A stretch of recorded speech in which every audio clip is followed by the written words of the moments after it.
महाराष्ट्र ज्या धक्क्यातून अजून सावरलेला नाही तो म्हणजे आपल्या लाडक्या दादांचा अजित पवारांचा विमान अपघातात झालेला मृत्यू. संपूर्ण राज्य शोकसागरात असताना आता या अपघातामागच्या कारणांवरून वादळ उठलंय. रोहित पवारांनी सुरुवातीला सुरक्षेचे प्रश्न विचारले, पण आता अजित पवारांचे पुत्र जय पवार यांनी पुराव्यांसह रणशिंग फुंकलंय.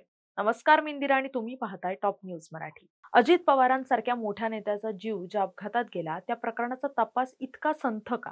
अपघातानंतर जो प्राथमिक अहवाल समोर आला ती माहिती पुरेशी नाहीये, यात जय पवारांचा असा सवाल आहे, माझ्या वडिलांचा जीव गेलाय आणि प्रशासन फक्त तांत्रिक बिघाडाचं तुणतुणं वाजवतंय.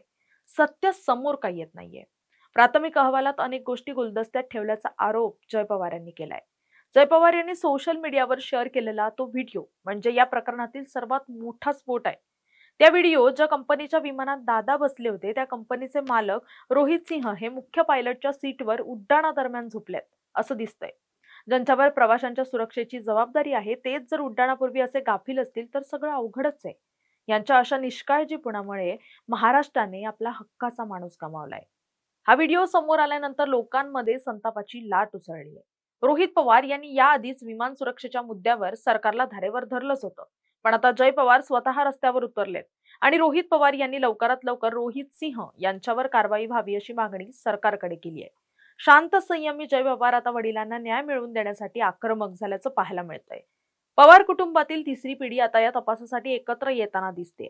रोहित पवारांची आक्रमकता आणि जय पवारांनी दिलेले तांत्रिक पुरावे यामुळे सरकारची कोंडी नक्कीच होणार आहे. बीएसआर कंपनीवर अजून कारवाई का नाही? मालकाचा व्हिडिओ समोर येऊनही कंपनीचा परवाना रद्द का झाला नाही? तपासात गोपनीयता का? इतक्या मोठ्या नेत्याच्या अपघाताचा अंतिम अहवाल जाहीर करण्यास टाळाटाळ का होते? विमानांच्या मेंटेनन्सकडे दुर्लक्ष झालं होतं का? आणि असल्यास त्याला जबाबदार कोण? असे अनेक प्रश्न उपस्थित होत आहेत. अजित पवारांच्या जाण्याने महाराष्ट्राच्या राजकारणात मोठी पोकळी निर्माण झाली आहे.